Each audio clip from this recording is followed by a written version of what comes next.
At a high level, he has no argument, and I think that's really important to get across very early.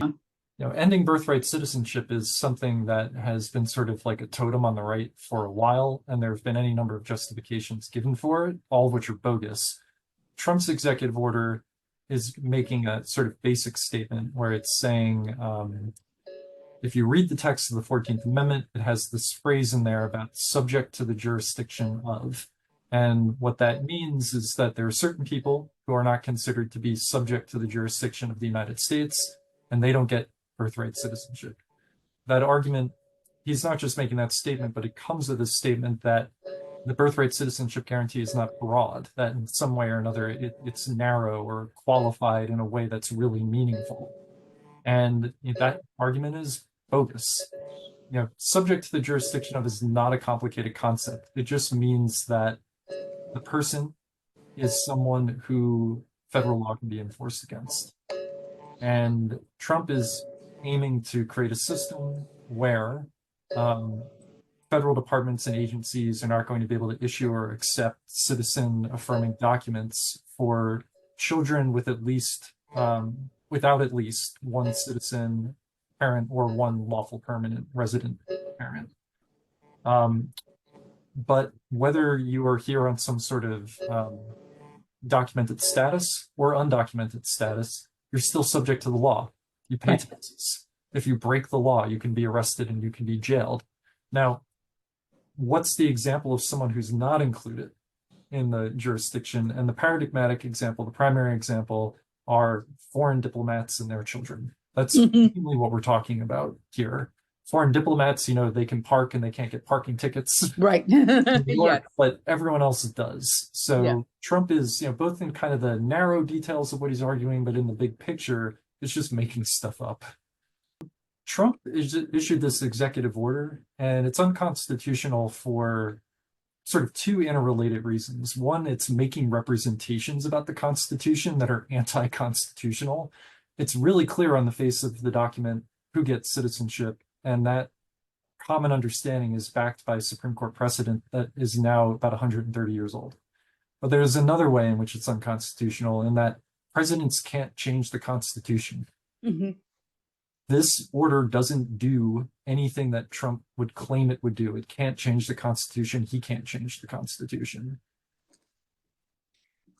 Congress has already spoken on this issue more than once. Congress spoke initially when it when it passed the 14th Amendment, and it later created a statute that just sort of incorporates the constitutional understanding into federal statute. So there's nothing for Congress to do.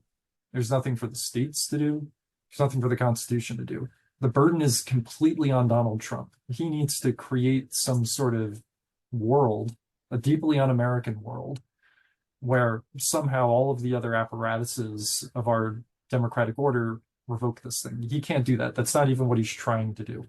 He's trying to just sow confusion and continue his ongoing attack on foundational aspects of American identity to serve his own divisive anti-American agenda.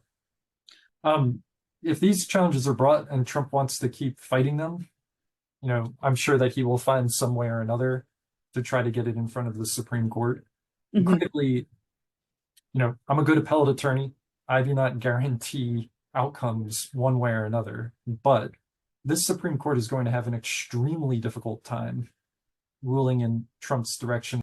The Supreme Court has already said that the grant of birthright citizenship is broad, and it's subject to only a few narrow exceptions, none of which qualify here and none of which Trump has even invoked. The court isn't the sole owner of what the Constitution means. Everyone has a share in that. And when I say everyone, I don't just mean lawyers and law professors.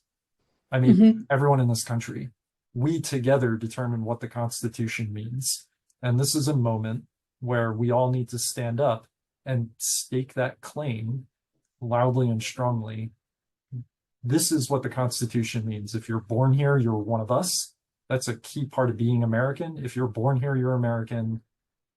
That is what the Constitution means. If the Supreme Court wants to come along later and say something different, then the Supreme Court's going to get a lot of backlash and blowback. But one of the main ways of minimizing the likelihood that that happens is building an understanding now that there is no acceptable outcome other than everyone with a hand on a lever of power agreeing with us that there are certain things you don't do. And one of them is not honor that basic promise that's been in our Constitution for 150 years, that if you are born here, you are a citizen. We give the Constitution meaning by the way we act. We back it up by backing it up. And so the number one way to defend the Constitution in the moment we're in is to continue acting and talking like we have one. And the easiest way to lose it is to act like we don't. Mm-hmm. We have power here by setting expectations with our friends and family and community, and also sending signals to lawmakers and judges about what's acceptable and what's not. And this is a place where it'd be completely unacceptable for anyone to get behind what Donald Trump just did. It's thoroughly unconstitutional. It's also just completely un-American. That's not who we are about. It never has been. Right. Everyone who's here today is part of our team.